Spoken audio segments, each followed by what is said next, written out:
Dr. Kankaria will be joining us shortly, so I'll start.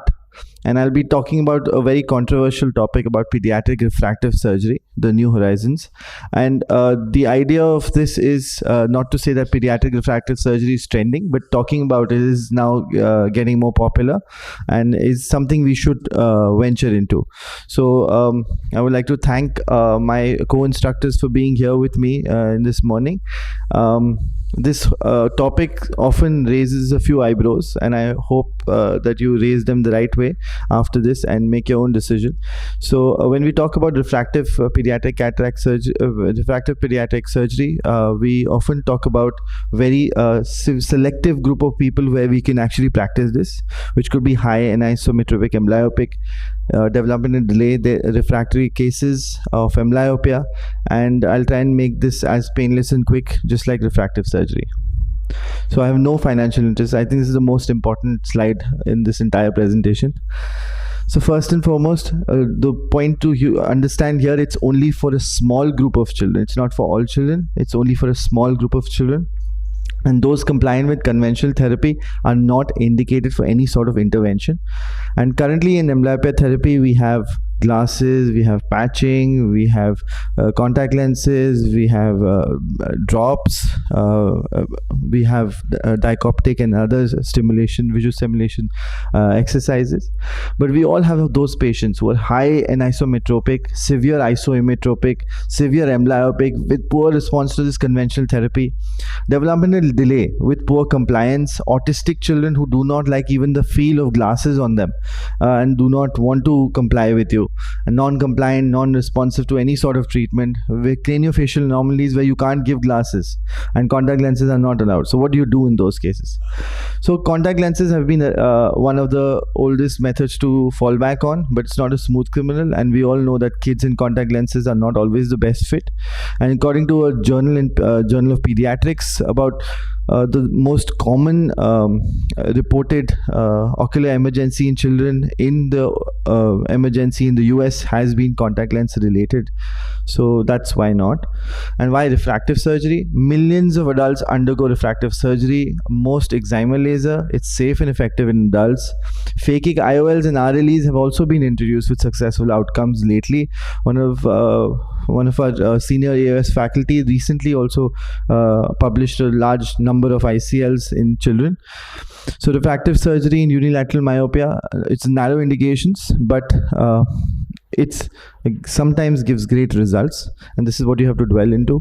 A lot of people ask about what about the discomfort, what was the epithelial healing, the long-term outcomes, laser of different types of. So but there are a lot of articles now coming up on this, and it's something we should talk about because it's going to be trending very soon if it's not already. And phakic IOLs also have been spoken about in high refractive errors and amblyopia in children, and it comes with its own set of challenges, but if we can get over them, it may be a good idea. So the challenge, what is the challenge? Of course there are challenges, but not one we can't overcome if we believe. Axial length variability is a big factor, but most of the eye, 90% of it gets developed by 2 years of age. General anesthesia and excimer lasers have controversial issues, problems arising from the use of general anesthesia. There can be desaturation, there can be lack of nomogram for children and so forth. But can be worked upon as time and publications go. The nomogram can be built. Flap-like procedures, LASIK, have been preferred less and less and replaced by PRK and surface ablations in children because we don't want them to have flaps. And phakic ICLs are also an area of interest in the children owing to its reversibility in nature. So the normal eye grows, this is how it grows at birth. It's about 16 to 70 millimeters, and at 3 months it grows rapidly, and thereafter there's a slow growth phase by 15 years which sort of stabilizes. And a lot of questions also arise beyond 18 years also if there's some change in axial length. Lens power also decreases as time goes. And this is one from one of the publications where you can see how that variability is of axial length growth. And the indications, now indications can be obligatory, functional, elective for any refractive surgery, but what I want you to look at is the obligatory part. Functional and elective of course can be taking a back seat at this moment. So elaborating again the list of indications, because I feel this is the most important part of this topic, that it's only for a very selected few children where they have high degree of anisometropia. There's special situations like developmental delay, autistics, children's Down syndrome, not being able to tolerate any glasses or contact lenses, and many of these children don't like the sensation of glasses even touching their face, and high degree of ametropia, not improving or intolerant to glasses or contact lenses. There can be different prismatic effects, reduced field of vision in these. Sports or other activities, of course, ortho-K works very well here also.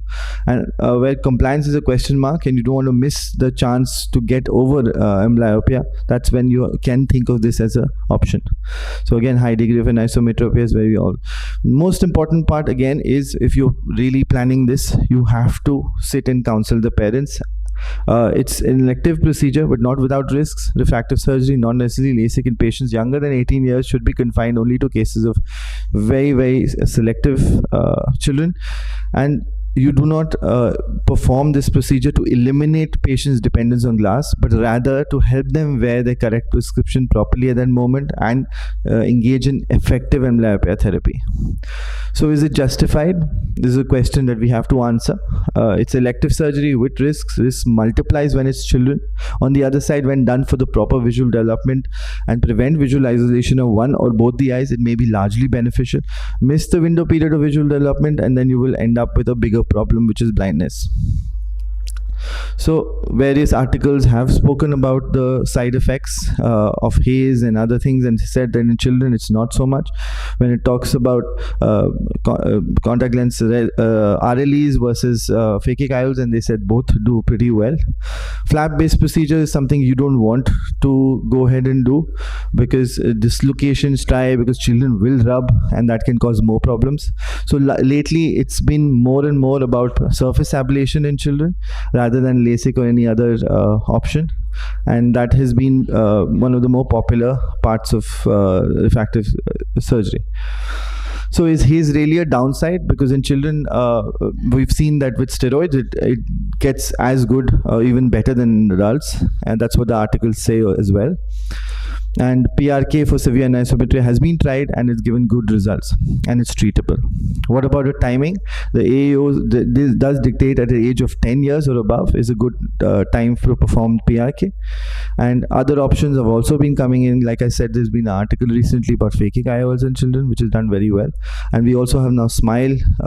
We have femtosecond LASIK, and there are not much articles on that to go ahead. So it's a time to when we talk. So we also have a study which is coming up where we have performed PRK for developmental delay in autistic children. We've done two procedures here, either PRK or RLE, and we found that they have improved quite a lot. And this is of course in the age group above 10 years of age, very few being 10 to 12, more of them being around 12 to 16 years of age. And it's still in the process, so I'm collecting data, and then hopefully I'll be able to give you some better results. So this is some of the results where these high myopic or high hypermetropic kids who were not accepting glasses, and they were, most of them were developmental delay autistic children, and this was performed, and they are now doing much better in the 24-month follow-up we have. We have another study, which this is basically the use of the advanced monofocal IOLs in older developmental cataract children, and we found that they are doing better. Again, we only have preliminary results, but we did find that they are doing much better even for their reading without glasses when we use advanced monofocals as compared to monofocal. And in conclusion, sometimes you have to travel a long way to find what is near, and it's right next to you, so we have to sometimes be open to new things. So thank you so much. I would like to invite any questions, or I would like to get Dr. Kankaria on stage for his talk on, or Dr. Kokar can come on pediatric cataract. What's new? Okay, now we will discuss some of this one. Yeah. If you want to do a refractive surgical child, which will you prefer? Say a 6-year-old guy comes to you, anisometropic amblyopia. What is your choice? I mean, if you're hell-bound to do a refractive, what do you want to do? Ramesh, what will you do? Is it myopia or hypermetropia? Okay, very good question. There's a hyperopia, you can't do anything because you don't get the ACDs for ICL, so that's the problem. And you can't do a refractive corneal surgery because peripheral is not BNC call. So let's take a myopic. Yeah, myopic at 6 years, I would still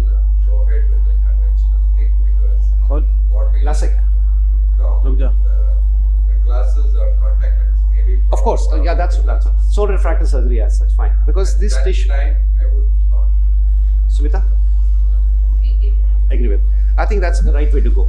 And -6 I really go very about amblyopia. Absolutely right. It was, and I see. Because they will have One, it's a myopic eye. As such, you have one eye good for near, one for the distance, so you're gonna work around. That's not a problem.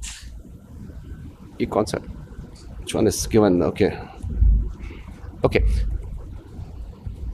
All right. So here we go. So you gave me innovations in pediatric cataract topic. So I got the topic. So you have technologies and techniques. Technologies you can always go and purchase from the market. You have money. You can buy anything. Zepto, Femto. We tried everything. But if you don't know how to do the things, even in the adult cataracts, if you don't know how to do a chopping proper, take the cortex out without causing a rent, your Femto is not going to take you through. We all agree on that. And pediatric, it makes more difficult because any problem you create now has a long-term repercussions of this one. So, okay, let's see what we will talk about. So what exactly are we doing right now? This is a small clip which shows what you are doing right now. A patient comes in, you decided the cataract, you make 2-port entry, the third port is the main port. Go from the side, give a neck, go ahead, do a rexis, use a utrata, whatever. You can use a viscoelastic. If your incisions are tight, you can do it with HPMC as well. Or if you think you're a beginner, you can go ahead use a higher molecular weight. Anything more than 4 million Dalton should do the trick. Coaxial or biomanual, aspirate the cortex and take it out. You got a rexis, do a posterior rexis, do a vitrectomy, and put in the implant, and that's the story. And then you put in a stitch on the main incision, and you can hydrate the side port. So this is what you do. That's a routine. So what are the things which we find challenging in this entire scenario? One, I think, is the capsule rexis size and doing the rexis, which people find they're difficult. So I ran a questionnaire with the residents to find out what is the problem with the SRs. So these are the things they said. So let's see what are the problems.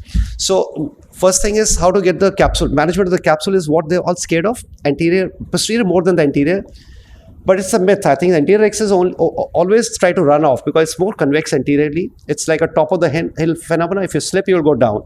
Whereas the posterior rexis never runs off if you don't overfill and push the thing all the way back. And then how do you get the round rexis? I'll see whatever I can cover in this one, and let's see. So these are the things which I think they come to the mind. So what are the tools as of now which are present? So you say innovation. I use a Doppler for my PFB patient, UBMs and wide angles. I'll just go through. And the last thing we started using about a year back is a OCT in these patients. I think Ramesh was there in the APO lecture also. We added on more things, but I'll be just touching on that. I've got a 10-minute talk on IOCT in the session on the National Symposium, so that will be covered there because that way you people will come there. So this is what a Doppler looks like. So this is a patient with a PHP. If you see the red and blue both, that means there's an arterial and venous both flow. So if you cut this stalk without cauterizing it, you're going to have a problem at the same time, and its eye is going to be full of blood. So this is the thing if you want to buy a Doppler. So contrary to check out for that, we did a clinical sign. So once in a PFB patient, you've done an anterior capsule rexis, you've taken the cortex out, the pressure of the eye goes down. The chamber is an oozy, leaky wound. So all the vessels, they start oozing. So the posterior membrane, which is white, starts becoming like a salmon pink. So this sign we published about 5 years back. So if you pick up a salmon size, you tell the sister to keep a diathermy ready because this is a patient in which it's going to bleed later on. So be careful. So technology versus a technique, this helps you here. Okay, so what is a UBM basically? So UBM basically is an ultrasound in which we use a 35 or a 50 megahertz. So we use a 35 megahertz here. You have a cup on the eye. Which question people ask in the small eye is what you do. So your superior part of the cup goes into the sulcus, the lower one goes onto the lids and pushes the lid, and you just block the fluid there. So this is what you do. This is a typical case with Iris Bombay, right eye and the left eye. You saw the first one was totally and the other one is also blocked. Anterior subcapsular cataract can be easily seen, and you see there's a membrane in the front also. So these patients will tell you not in the front, even at the back. The problem is OCT can't go through a opaque media, but whereas the ultrasound can show you the posterior capsule as well.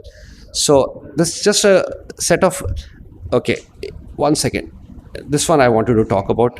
I think this group knows this, so it'll be worth talking about. So if you see the morphology, Ramesh, if you see the morphology of the lens per se, if you find that you have a central, how does it pause? It'll come the next one. If you have a central dense part, something like, it doesn't pause. Anyway, sorry. So if you have the central dense zone in between, In those ones, you might need a phacoemulsification in this patient. Aspiration might not be possible. So these are the chunks, and when you flip this over, you realize that it's a properly hardish lens. Even at the age of 6 months, if you have that finding in the eye, please keep the phaco ready rather than just going in and breaking it. Sometimes it takes about 10 to 15 minutes if it's a sticky cortex. So we switch over to phaco that time. So this is one of the signs which actually helps you. So I'll just tell it when it comes. So this is the Bombay. I'm sorry about that. I thought my own system, I can stop it, but this system, it just goes to the next slide.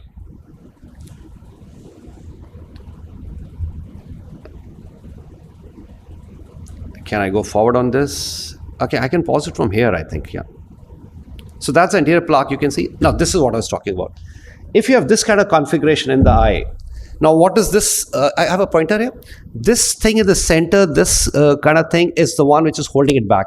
So that means it's something in the lens itself which is more stickier and holding it down. So whenever you do, if you do a UBM and have this kind of cataract, I think you should keep the phaco probe ready. So this is all pre-op. So this is what I was trying to show. So I could manage to do it. And this is for this audience only because a common person will not know what we're talking about. I mean, they haven't seen all the. So all kind of defects can be picked up. You see, that's what is the bulging. The cortex is coming in the front. Of course, you can see other ways also. But the UBM actually gives you insight. I do my UBMs more for the angles and the posterior capsule because we pick up the posterior openings in all 100% of these patients actually. So, okay, the other thing you see the volume of the lens. Now this volume is a little reduced, and there's one lens morphology called ant egg. So these are the crystals inside. Now these are the crystals, and you won't be able to aspirate these one. They'll come and get stuck at the tip. You have to actually feed it, and you bring it out. Try to crush them, you can't crush them. And we send them to the histopathology and the pharmacology department. They could pick up the oxalates in this one, which was not present in the body otherwise. So there are things which are happening inside the lens which we are not aware of. And I think if the young mind, as you said, young masters can come and give us some clues, it'll be a big help. Okay, so I think I'll run across here.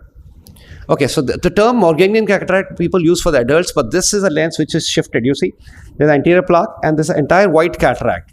So this white cataract will make the patient lie on the side, it shifts the position. And this is the volume has been reduced. So I think UBM actually, if you have a UBM, it helps you in a big way. And the second thing is you can actually check the lens position in the follow-up. The patient comes, if there's a decentration, you can find out what is wrong if the haptics is broken. Now see, this lens is looking so good in the front, and you can see the lens is properly positioned. We did a study in which we did about a 500 patient in which we did the UBM to find out the norms for the patient. So we're coming out with a data on UBM of what is angle to angle, white to white, sulcus to sulcus, and the morphologies. What is that? Yeah? 1 minute. Okay. Okay, so once we're done with this one, so that's is a UBM. That's a wide angle now. So what you do is once your posterior vitrectomy is done, you take a wide angle from the front, you flip the microscope open and put a lens on the top, take the ILU. You don't have to go all the way down. Dr. Ramajit, she was heading the glaucoma that time. She said, I don't want to go into the vitreous. So from the posterior capsule also, you can just go put your light there. It's a chandelier light. You can pick up the images. So we could pick up the images of people as young as one day, 2 days, 3 days, which nobody has seen. A 6-month-old coming with a total cataract. Nobody's seen the fundus. So we got the pictures now, and we can give it to the guy, and when he comes to follow up, you can see. So things do make a difference. So this is what it looks like. This is a normal fundus. And always you should reduce the illumination of the ILU. I thought this is an instruction course. So if you don't do that, your disc gets flushed off. It gets all white like that. Okay. But you can screen it. You can actually see the ROP. If your patient is having myopia and you run a lens for that, all these ROP patient, you can actually see the laser and extent of the laser which is gone. And you can document it actually. So in case there's a medical legal issue comes, you can actually have a picture and show them. Okay. So this is one patient and there's a PFB stalk. You see how beautifully it can be seen. And it's going all the way from the front, and you can do. And you've done a core vitrectomy. Don't be scared of going into the central core vitreous. Nothing happened. Then I'm using a diathermy and finishing it off. Okay, and that's a gamut of patients. You can read it up. So how do you pick up a 5mm rexus? If you belong to the, if you don't have anything, you just take an old Trifine, put it on the surface, put little viscoelastic, and put your Trifine on the top and pick it up. You can put the opposite side of the Trifine. Don't use a sharp tip. Hey, welcome. You should be given an award. You are a speaker. Speaker. Rather late in the day. Anyway. It's okay. So you can have microscope which can give you a impression inside like that if you can afford it. Otherwise, this defines work wonderfully well. I mean, there's nothing about that you have to buy anything extra for that. Okay, this is a video I've taken it from Dr. Grewal. I have done videos we done with the Zimmer, the Lensar. Lensar machine is the one which came for some time, and we could not retrieve the video, but I could do the anterior axis and posterior axis on that. The problem is you need 2 cones, 2 PIs, and twice you have to dock, and both the time you have to take the patient out from the non-sterile zone to the sterile zone, because sterile zone and the laser doesn't work, except the Lensar. Lensar is the only machine in which you can actually bring it to any room. Okay, so this, if you have time, I should run it, otherwise I can just let it go. So this surgery, so the patient comes under GA, and most of the people, they don't even wear gloves there, which we do at the op center. We always wear gloves. So you cut the anterior one, that's perfect, no problem. And then you go, take it out, aspirate, and go back again and dock it. When you dock it again, the machine tells you, are you crazy? Because it gives you all red markings. Okay, so this is docking again, and see, it's going to be all red. So it's telling you, warning you that you've gone beyond. It's not supposed to go there, but you want to cut at the back. So that's what. In a normal laser, when you're doing, you have a 700 micron offset in the anterior, so it can't go that deep. And once you've done it, done. So 2 PIs, 2 OTs, anesthesia person around there. And there's that low sclerosity of the eye and the tissue, I think those things not going to work as well. Okay, I saw Ramesh doing the Zepto, but Zepto is good for the anterior axis, and that also little bigger kids, not a 1 month or 2 months, because you don't have space there in the eye, and it's not good for the posterior. You can't cut the posterior with that one as of now. This is a new model which has come, Lensar. Earlier this was started by Stiduku. I think Richard Packard has taken all the rights of this and he's selling it all around, but it hasn't reached us yet. So what you need is, you need a laser inside, and you put in a dye in the eye, put viscoelastic, put the laser head under the microscope, and just goes and fires in 5 seconds. It's all done. That's how it works. I don't have any experience of that, but it's an innovation, so I talked about it. Membranous thing, if you have, I use diathermy, I use my plasmas. Tell me whenever you want me to stop. Or back in the lens is a technique there, but we don't use it. It's not cost effective with us. What we do now, we use a 3-piece lens, and we push the lens optic all the way behind the posterior capsule. So anterior posterior capsule, around 360 they fuse, except where the haptics are coming. That's good enough for us, and the VO goes down in a big way. And this lens, I think she wanted to market it, Ramesh, but it didn't work out. It's expensive, and well, I don't know, it's not here yet. Okay, so IOCT, this is the last one I'll show you. So you can confirm the bag, the flap positions, and multiple, most of the times they're multiple layers. And I think all the young minds, if you can try looking for the layers, like Dua got his layer, you might have a layer extra on the posterior capsule. So when we started looking at the IOCT, we realized it's not a single layer, which is in majority of the patient, you have a layer, you have a hyaloid, and you have a layers in between. So, and the Burgess space can be well defined. In most of the patient, you can go about 2 millimeters. Some patient, you can go 2.5 to 3 millimeters. So every patient has a different space in the Burgess, which I'll be talking in the National Symposium. Here, I'll just finish it off with one video. So this is a video in which you see the morphology of the lens also. And once the surgery, I've done the aspiration. So what you notice now is, now that's what you're seeing at the hyaloid face. So that's the hyaloid face with the posterior capsule. And you give a nick. And I didn't inject viscoelastic under it. I never do that. But in the main hall, I'll show you one patient in which we did at the back. And once you've done it, you realize that there's a breach there and it starts coming into the anterior. I'll just go a little faster. So no financial interest first. Second, it's available to you if you really want to use it. And maybe 5-6 years down the line, you might come out with some paper on this one. So you see the curling up and everything which is happening. Sometimes people break the capsule, take the capsule, and it stays back in the eye. In this case, it can never happen. All this never happened with us, but that's what the people talk about, leaving the flaps inside, and that's the last. And so the other thing is, at the end of the surgery, you can actually see the lens inside the bag with anterior posterior capsule in the front, and that's what it looks like. I think with that, I'll close the talk, and we can have a discussion on these. So anything. So these are the new. So what I say that you can bring to the childhood, but the only thing is you should have tried that in the adults. So this machine also came after being tried on the adult cataracts and adult refractive surgery.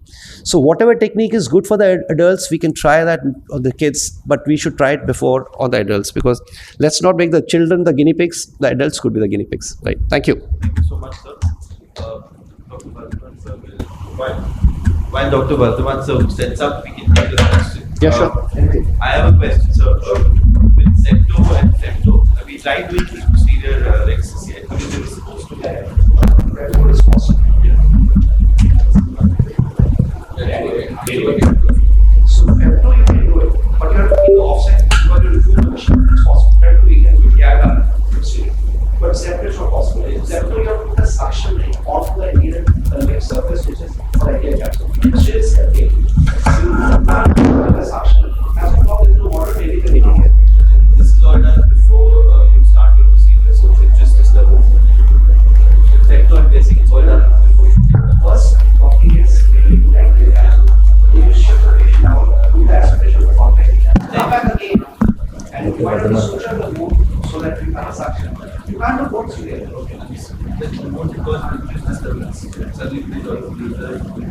No, it just goes chair. You take as long as back it will happen. It does not Any gases, anesthesia gases may not be there. In fact, the relative said it will not be different. see. That's what they said. Very specifically said. Most of them are doing something. They just I think it's the talk we had at last time. So we are doing the safest possible steps. SIBO, called SIBO, that Take later. And we have a machine for 1 year plus. So that's Take later, yeah.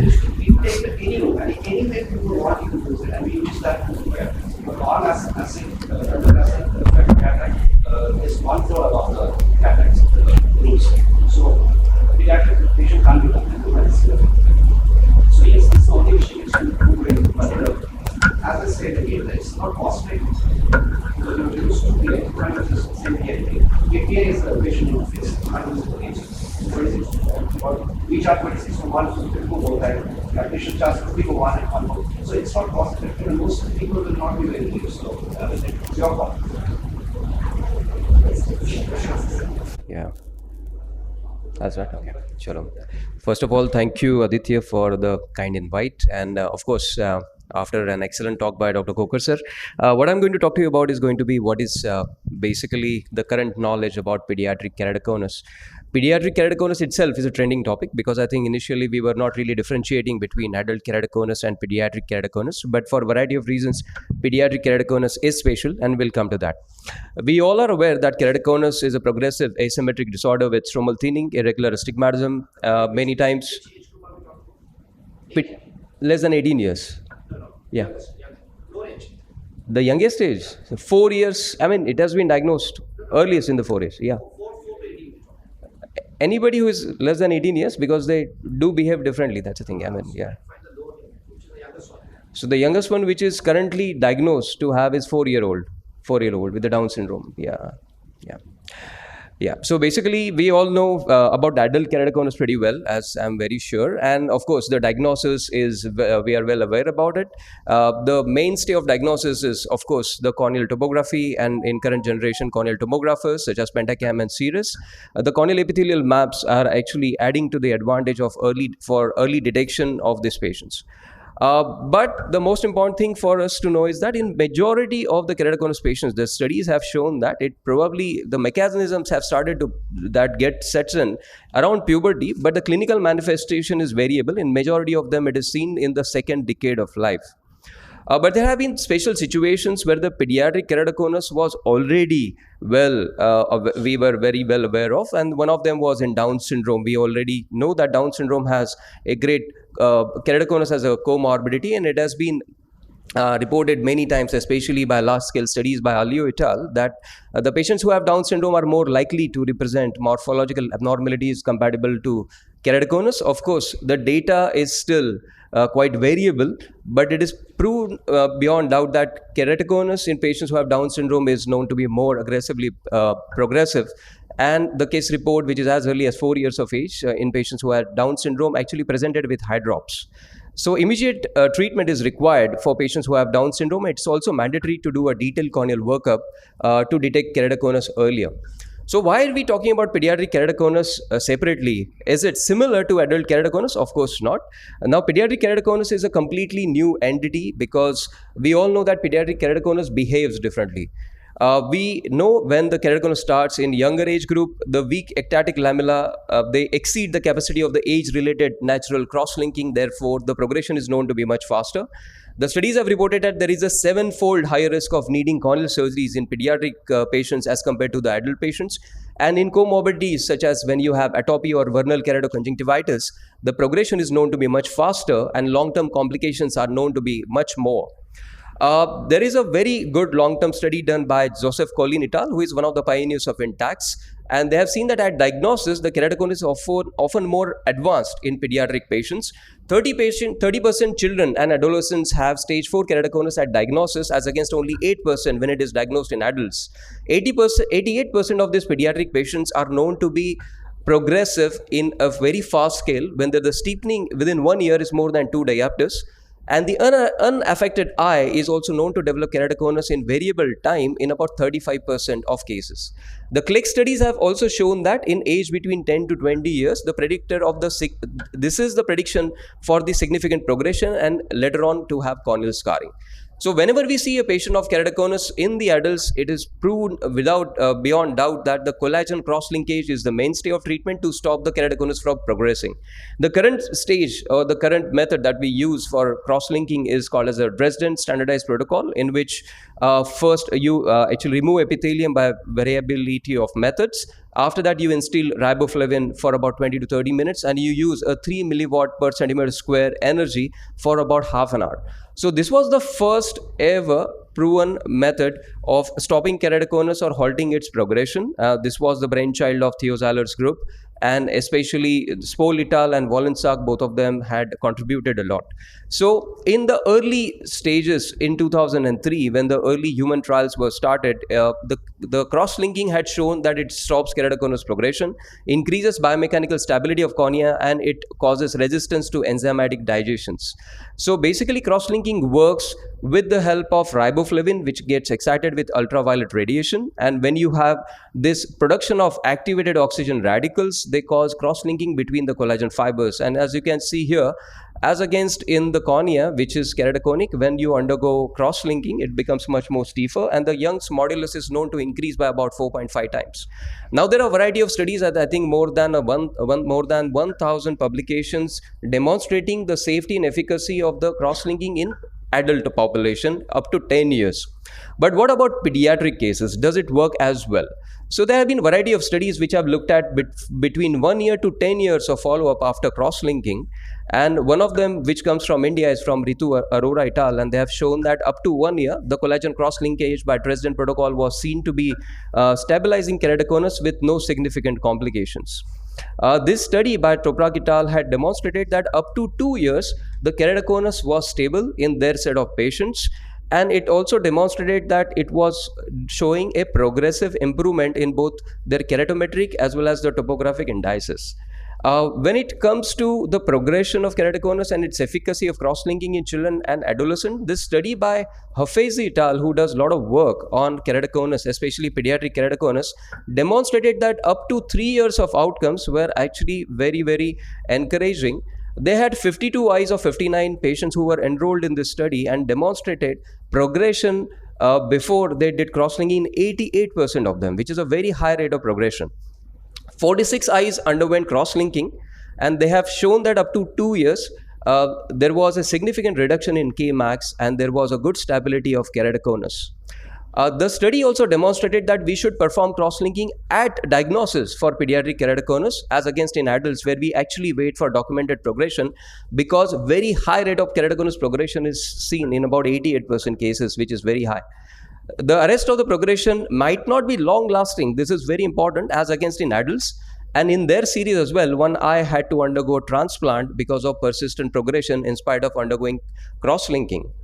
When we look at even more long-term studies, which are more than 4 years, Dr. Prema Padmanabhan et al. From our alma mater from Shankar Netralaya demonstrated that cross-linking is effective in stabilizing keratoconus for longer than 2 years and up to 4 years.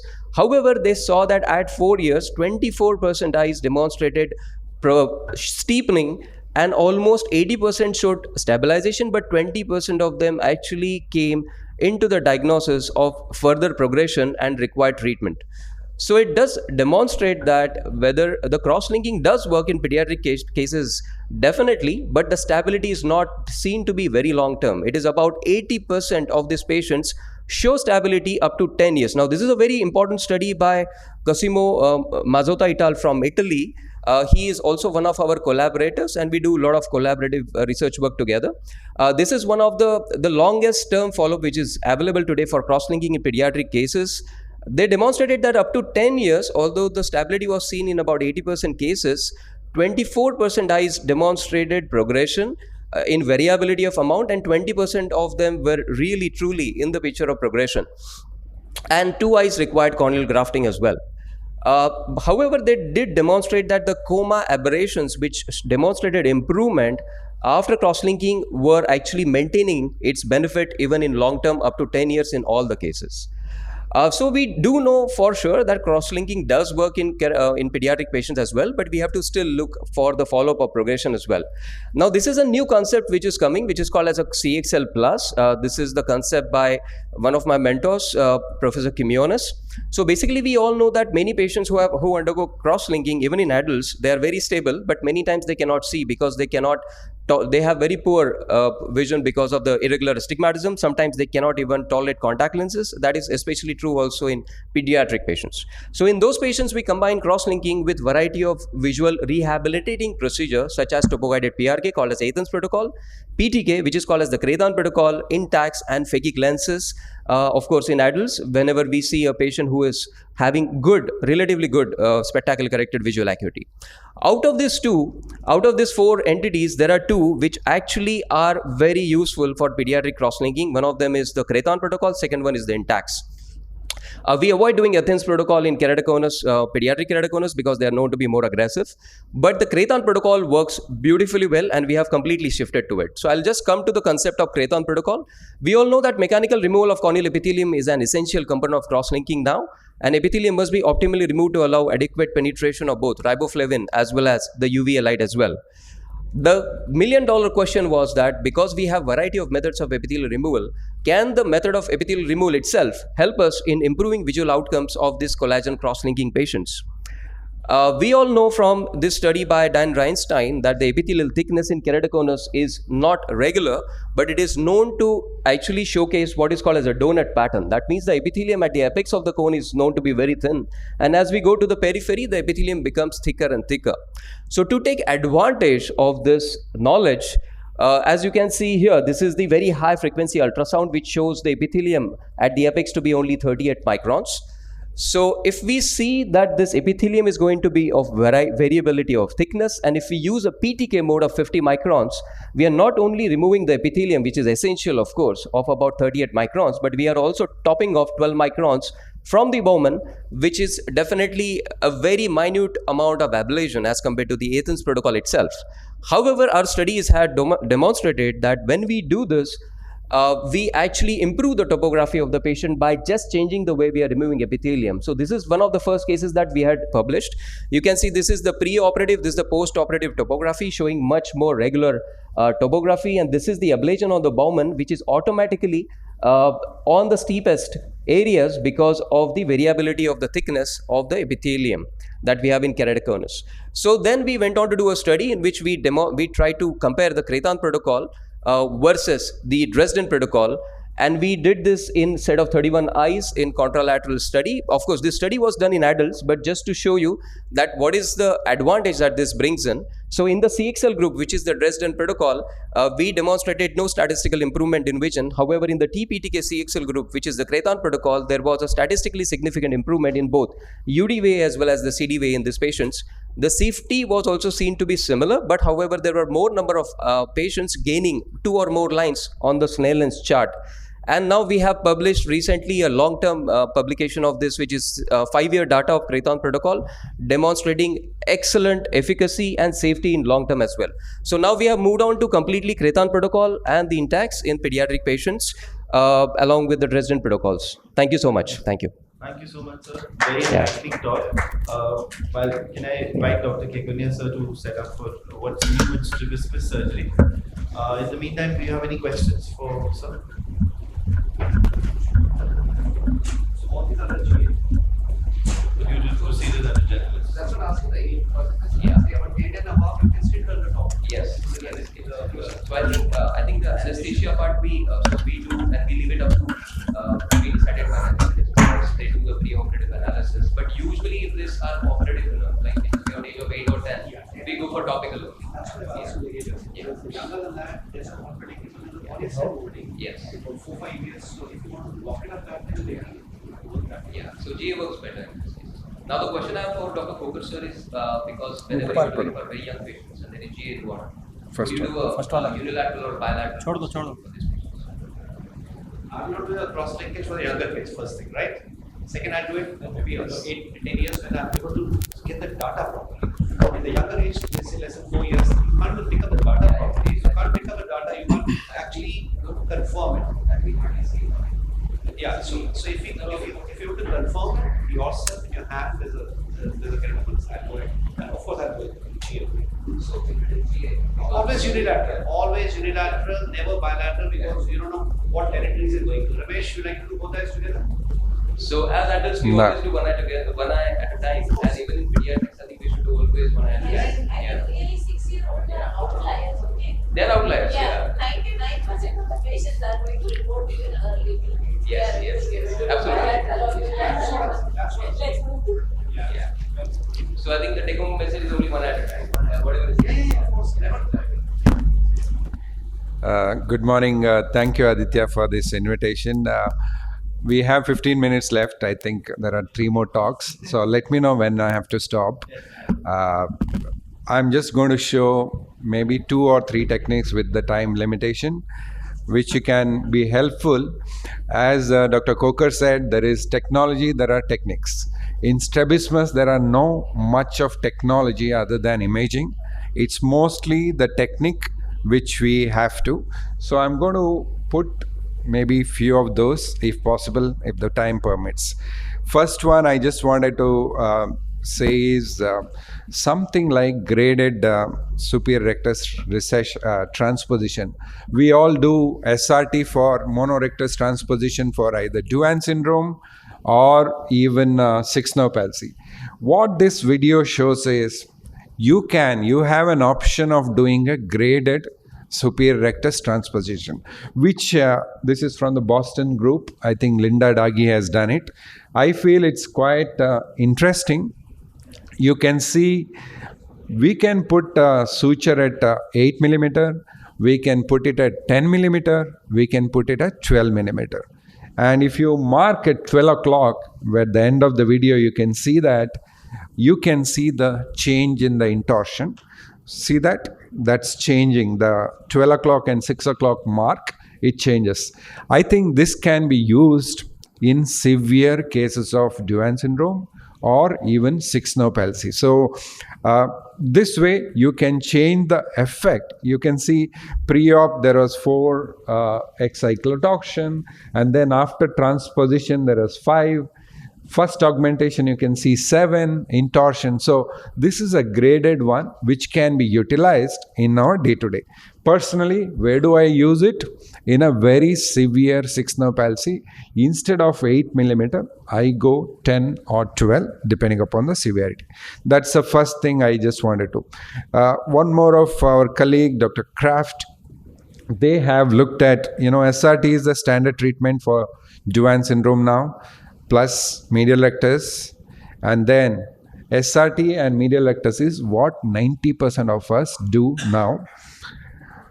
How it is compared with, myopexy sutures. You just similar to Nishida kind of thing, full tendon transfer with the Foster. Only thing is you transfer the thing, and they have looked at what is best. You can decide for yourself what is best in your thing. Since Kraft has a paper on this, this is where he has added resection also. And you can see the post-operative thing in this series of cases, and also post of abduction. You can see probably this gave him the best, but we don't do it in every patient. I just thought that for yourself, you can decide what works best in your case. That's why I just wanted to share this. Something local, the Namaste sign, we can use it. It's a very simple tool to make your superior oblique tuck. We don't do superior oblique muscle surgery in superior oblique palsy unless it's a lax muscle. Whenever it is lax, people use superior oblique tucker that's available. People measure it, but as we are discussing is one of the fellows, we thought that you just have to do this mechanical approximation. It's a whole case is described here. I just want to forward it. So what we really do is you identify the superior oblique muscle on the superior-temporal approach. This is the superior rectus muscle being hooked here. You can see sometimes our retinal colleagues just cut it off. So, and also in glaucoma surgery, it can be cut off. So be careful. We know how valuable it is. We do even 1/3 in a ADITYA. It's very, very significant muscle for us. So whatever laxity you look at, and then this has to be a full namaste. People do this namaste. This has to be full namaste. So with that, it's a simple thing. You can do it. You can utilize in your day-to-day practice. Simple technique of the namaste sign for this. The base has to be approximated completely. 3-step test been doing. We have been teaching residents all that. There is a masquerade here. It's not always superior oblique palsy. In this case, this is the superior oblique, this is the superior oblique. Pretty easy. You know, with the image, you can really correlate. And when it is normal, still it behaves like this. You have to see what are the other masquerades. Acquired superior oblique palsy, congenital, acquired masquerade, and congenital. What is being done is imaging versus your 3-step test, how it is correlating. I would not go into the detail because of the time factor, but you need to think about 4 conditions. Sagging eye syndrome, acquired Brown syndrome, very, very rare cases, or CCDD, which is congenital. So these are the 4 masqueraders you can, but I don't know about panel. I also see thyroid eye disease masquerading as superior oblique palsy. If you don't pay attention, this is one more thing I would add to the list because this study is published. I'm just putting what the study said. And the last thing I just wanted to share, maybe 2 videos of oculomotor palsies. This is from my friend Federico Vélez from UCLA. Superior oblique transposition described way back in 1977 by Scott. He's no more. It's a brilliant pediatric ophthalmologist. And also caruncle fixation already described. That's why I said these techniques have been already described. Sometimes it resurfaces after 30 years or 40 years. This is what happens. This is the caruncle fixation. I think I have a surgery, video here. Just trying to fixate it to the caruncle. You can fixate it to the medial wall also. This is a caruncular fixation, which gives a very good result. You can see in this, this is the pre-op. This girl has a limitation there. See the medial rectus. And this is somehow on the first post-op day. You can see it improves, the range of movement improves. It's not really perfect. We can't expect complete movement. So that's about caruncular fixation. One of the concern people ask is, even in plication, we all experience that bump remains for a few days, but it becomes flattened over a period of time because it really fibroses after a few days. The last one is limited adduction and abduction. I think it's a simple tool like the first one I shared. This is the pre-operative because it's type 1, but there is a type 2 component also because it's downshooting. You can't really make out there is a adduction limitation. Obviously, it's almost an immobile eye. So what is being done is Y split with modified Nishida. This, I think, some of the patients, we can definitely use it in our practice, where after splitting the lateral rectus into two, Y split, you can also do a modified Nishida, where you can bring the superior rectus there. You can improve the range of movement, because there is downshoot taken care by Y split, abduction limitation taken care by the modified Nishida. So I think personally I feel it's a cool technique. This is first post-op, but you can see an improvement, you can imagine, on the first day. But I think logistically everywhere it makes sense in this patient. That's all I wanted to share. Thank you so much. Thank you so much, sir. That was a very interesting talk. I'm sure we have many questions. Can we get Dr. Sumita ma'am to briefly tell us about what's new in myopia optics?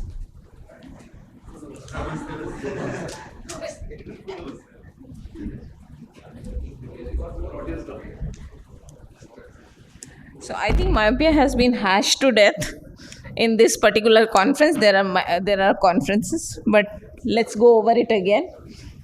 So I think it has dawned on everyone that myopia is more than a pair of spectacles.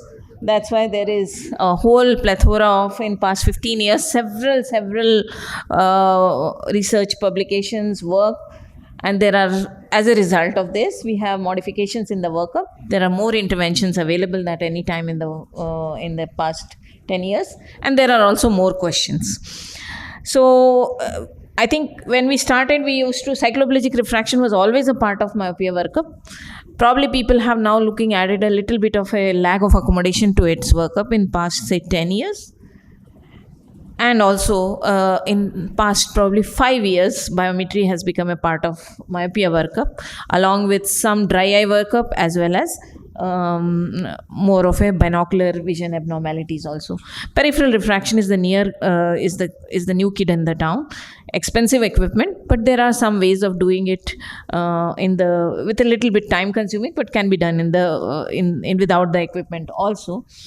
Choroid has suddenly taken a long role in driving the myopia or elongation, and probably we don't have clinical evidence as yet how it is affecting, but probably that thickness, choroidal thickness, is going to become more and more important as we go along, and OCT is one good way of documenting choroidal function, so you can look at that. Now coming to the interventions, I think there is enough and more evidence to say that lifestyle modifications do work, and outdoor activities definitely need to, we don't talk enough to the patients about this, especially when 3-year-old comes. We give glasses and send them off, but probably a little bit of chair time is required to say importance. And I found a very important tool sometimes to make the parents understand about the digital devices and all, is to look at the WHO technology guidelines, which are freely available, and you can give them this link, and probably at some point we maybe AIIMS can take a lead on that to change the government policy on homework. And I mean, I have 4-year-olds whose day starts at 7 a.m. and finishes at 8 p.m. because they go from after school, there are tuitions and all. I don't understand. So they probably have absolutely no, that probably somewhere legislation might help in that kind of scenario. So interventions, yes, good old low-dose atropine is holding, and in our country it is an important because of the cost factor. It is still safe and widely available. 15 years of collective data all over the world has not revealed anything really very wrong with atropine. Yes, but 10 to 15% may be non-responders, and you may have to look at the other things. And it is because of the limitations of technology and production, it is still the only choice if the myopia crosses 10 diopters or so. Other optical interventions, DIMS and HALT, both have same zone of a peripheral defocus designed to induce myopic defocus in the mid-peripheral retina, because again we feel it is the mid-peripheral retina which drives the elongation, and probably that's the optical basis of these spectacles. And you probably head-to-head, both are effective somewhere in around 60%, 55 to 60% in company-driven trials in stopping and slowing down the elongation. But head-to-head, there is only one study, and where HALT seems to be a little bit more effective. And but also linked to how many hours the child is actually wearing the spectacles. So more hours. So I won't go into the design here. Then dual defocus contact lenses, again it's only FDA approved. Disposable daily dual focus design, same principle of producing a myopic defocus in the peripheral areas. Again, reduces the progression by 59% and lower axial length compared to a single vision glass. Horrendously expensive for our country still, not freely available everywhere, certainly not available in small towns and smaller places. Dot lenses, again not available in India, but the mechanism of action is slightly different in the sense it does not produce a defocus, but it reduces the contrast at retina and it modulates the on and off pathways at retina. It's effective both in younger and older children, and then more data is expected in this in coming years. Again, not available in India at this point. Orthokeratology, it produces the reshaping and flattening of the cornea. Overnight use of these lenses not only eliminates the day use, but also because it produces a peripheral steepening, it helps in myopia control also. Reducing the back optic zone diameters in the newer lenses increases the efficiency because it produces more peripheral steepening in the cornea. It's again more effective in younger children and rapid progressors. But as every device on the eye, directly on the eye, microbial keratitis remains a concern, especially in our country. Light therapy, it's one of the newer things. Repeated low-level red light on these particular specifications over a period of 3 minutes twice a day for 5 days a week. Again, authors claim a reduction in the axial length elongation, and it's a promising alternative therapy, but more data from more population across the world probably will make it sensible. But this is what has been the only published therapy so far. Surgical intervention, just like corneal cross-linkage, scleral cross-linkage probably is also a modality in future using a photochemical pathway or a direct injection. It again is supposed to reshape the cornea. Scleral buckling also again to reshape the cornea may be a possible intervention in these children to take care of myopia. Thank you so much for your attention. Before we hand over the stage to our next IC, we have 3 slides about the most important topic of today, which is amblyopia management, which works for all ophthalmologists, and what's new in that. So Dr. Shruti will just tell us of what's the latest and trending in amblyopia management so that we can all practice it now.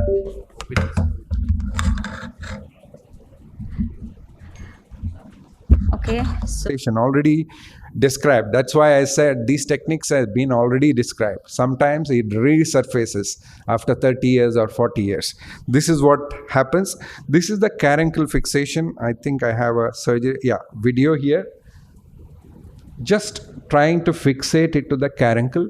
You can fixate it to the medial wall also. This is a caruncular fixation, which gives a very good result. You can see in this this is the pre-op. This girl has a limitation there. See the medial rectus.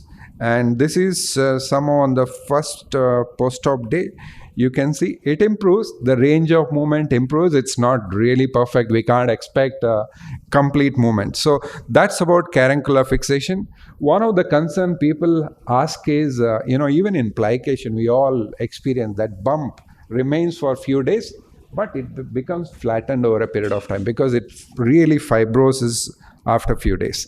The last one is limited adduction and abduction. I think it's a simple tool like the first one I shared. This is the pre-operative because it's type 1, but there is a type 2 component also because it's downshooting. You can't really make out there is a adduction limitation. Obviously, it's almost an immobile eye. So what is being done is Y split with modified Nishida. This, I think, some of the patients, we can definitely use it in our practice, where after splitting the lateral rectus into 2, Y split, you can also do a modified Nishida, where you can bring the superior rectus there. You can improve the range of movement because there is downshoot taken care by Y split, abduction limitation taken care by the modified Nishita. So I think personally I feel it's a cool technique. This is first post-op, but you can see an improvement you can imagine on the first day. But I think logistically everywhere it makes sense in this patient. That's all I wanted to share. Thank you so much. Thank you so much, sir. That was a very interesting talk. I'm sure we have many questions. Can we get Dr. Sumita ma'am to briefly tell us about what's new in myopia optics?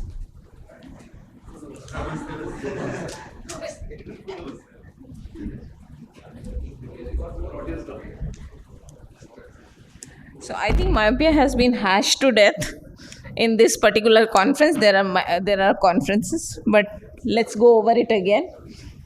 So I think it has dawned on everyone that myopia is more than a pair of spectacles. That's why there is a whole plethora of, in past 15 years, several research publications, work, and there are, as a result of this, we have modifications in the workup. There are more interventions available at any time in the past 10 years, and there are also more questions. So I think when we started, we used to, cycloplegic refraction was always a part of myopia workup. Probably people have now looking at it a little bit of a lack of accommodation to its workup in past, say, 10 years. And also in past probably 5 years, biometry has become a part of myopia workup, along with some dry eye workup as well as more of a binocular vision abnormalities also. Peripheral refraction is the new kid in the town. Expensive equipment, but there are some ways of doing it with a little bit time consuming, but can be done without the equipment also. Choroid has suddenly taken a long role in driving the myopia or elongation, and probably we don't have clinical evidence as yet how it is affecting, but probably that thickness, choroidal thickness, is going to become more and more important as we go along, and OCT is one good way of documenting choroidal function, so you can look at that. Now coming to the interventions, I think there is enough and more evidence to say that lifestyle modifications do work, and outdoor activities definitely need to, we don't talk enough to the patients about this, especially when 3-year-old comes. We give glasses and send them off, but probably a little bit of chair time is required to say importance. And I found a very important tool sometimes to make the parents understand about the digital devices and all, is to look at the WHO technology guidelines, which are freely available, and you can give them this link. And probably at some point we maybe AIIMS can take a lead on that to change the government policy on homework. And I mean, I have 4-year-olds whose day starts at 7 a.m. and finishes at 8 p.m. because they go from after school, there are tuitions and all. I don't understand. So they probably have absolutely no, that probably somewhere legislation might help in that kind of scenario. So interventions, yes, good old low-dose atropine is holding, and in our country it is an important because of the cost factor. It is still safe and widely available. 15 years of collective data all over the world has not revealed anything really very wrong with atropine. Yes, but 10 to 15% may be non-responders, and you may have to look at the other things. And it is because of the limitations of technology and production, it is still the only choice if the myopia crosses 10 diopters or so. Other optical interventions, DIMS and HALT, both have same zone of a peripheral defocus designed to induce myopic defocus in the mid-peripheral retina, because again we feel it is the mid-peripheral retina which drives the elongation, and probably that's the optical basis of these spectacles. And you probably head-to-head, both are effective somewhere in around 60%, 55 to 60% in company-driven trials in stopping and slowing down the elongation.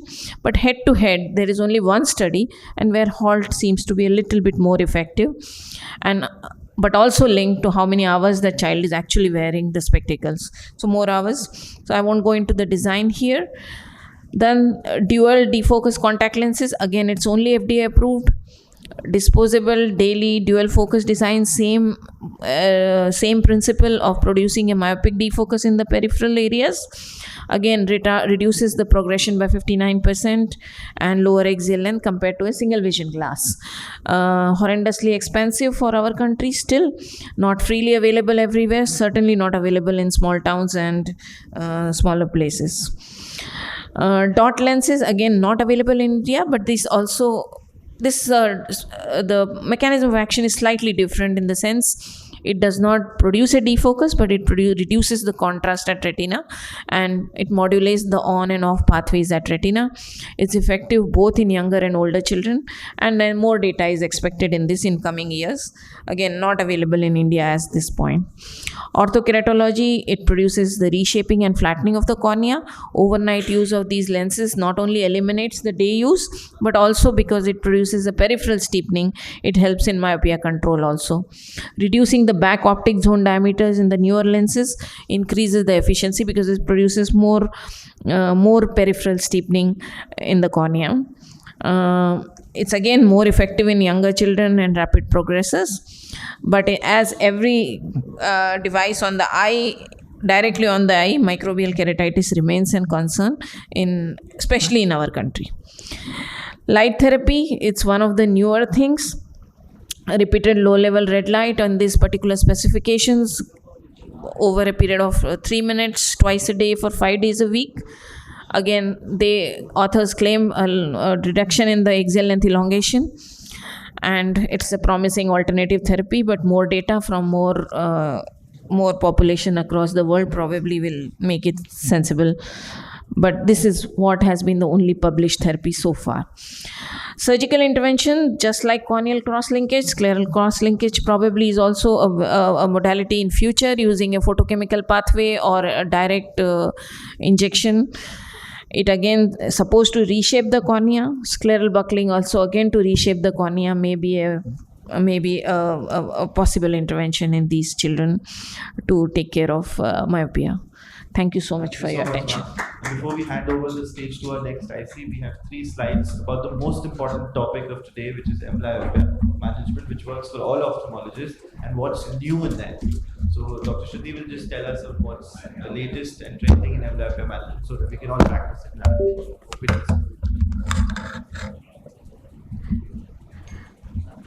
Okay, so presentations here. I hope that people will see this online because a lot of audience missed on watching all the masters talk about what's latest in pediatric ophthalmology. okay, so I'm going to be talking about what's trending in lazy eye management. So we do know that the striate cortex is the main area where we have the ocular dominance columns, the V1 and the V2. So what I would like to actually talk here is the basic plasticity mechanisms. So now there are 2 plasticity mechanisms. One is the excitation inhibition at the molecular level, and the second are the actual structural changes. So there are 2 things that we have to look at when we look at neuroplasticity. First is to remove these structural breaks that are actually impeding the plasticity to happen. One of them is the perineural nets, which actually are physical nets that surround the dendrites. And the second is the myelin, which actually acts like a structural break, preventing the axonal transport. Now these 2 factors are the structural ones, whereas there is something called excitation inhibition balance. Now this is something that we are working on. All the enrichment programs that we see, the dioptic therapy, the perceptual learning, all of this works on EI balance. So what is the excitatory? We need more of excitation, which is done by the GABA, which is done by dopamine, norepinephrine, acetylcholine, serotonin. So this is the next one, which is about environment enrichment, which is what we are doing right now. So environment enrichment is basically all the video games that we talk about, the physical exercise, perceptual learning, and the recently trending dioptic therapy. Now there is a difference between perceptual learning and dioptic therapy. Perceptual learning actively inhibits the dominant eye, whereas dioptic therapy reduces the contrast. So this is the perceptual learning is a push-pull training. One side pushes, the other side pulls. Whereas in dioptic therapy, there is actual reducing of contrast. So what you're doing is competitive inhibition in dioptic therapy. I'm sorry, it's not coming on. Yeah. So basically there are interocular suppression mechanisms that are there. So when you have a dominant eye closed, the amblyopic eye sees. But when you remove the dominant eye, the interocular suppression pathways get excited and the amblyopic eye doesn't see. So this is how dichoptic therapy works. So when you give parallel stimulation with dominant eye lesser stimulation, then what happens? These interocular suppression pathways in dichoptic therapy get blunted. Thereby the therapy works and the amblyopic eye tends to see together in a real life scenario. The important thing with dichopic therapy is there should be no strabismus, no microstrabismus and no eccentric fixation. These are the 3 no's for dichoptic therapy. You cannot give them in this. So this is how the therapy works. I'm just going to skip through. So these are the ones that are available right now. The Binox, Visuoprime, which is from Neurapi. We have QC and we have Amblioplay. All of them work primarily on the principle of dichoptic therapy. So I would like to share Dr. Soumya's slide on, they had an interesting study where they studied Binox as such and they found a good recovery with that. This is how the Binox interface works and it's basically one eye sees one and the other. So they are based on red-blue anaglyphic, red-blue glasses. This is the CureC, which is another software, this is from Dr. Aditya and he uses it and he's had good success with it. So again here you see they have, this is the dashboard of how it looks and they have several games which are quite interesting. And you can actually monitor them real time. Okay, so this is the future. The future are AI based therapies. We are looking at eye tracker based therapies, which is the trending thing probably in the future. We have oral neuromodulators like levodopa and citicoline, which I talked about, the EI balance, and red light therapy as in the future, and dark exposure. Actually dark exposure kind of creates a reset in the cortical level. So this is the other thing that's come out. This is the one I was talking about, the eye tracker system, which is the Neurasim. So yeah, that's about it. Thank you. Thank you so much. Thank you so much. I think let's have a photo before we close the session.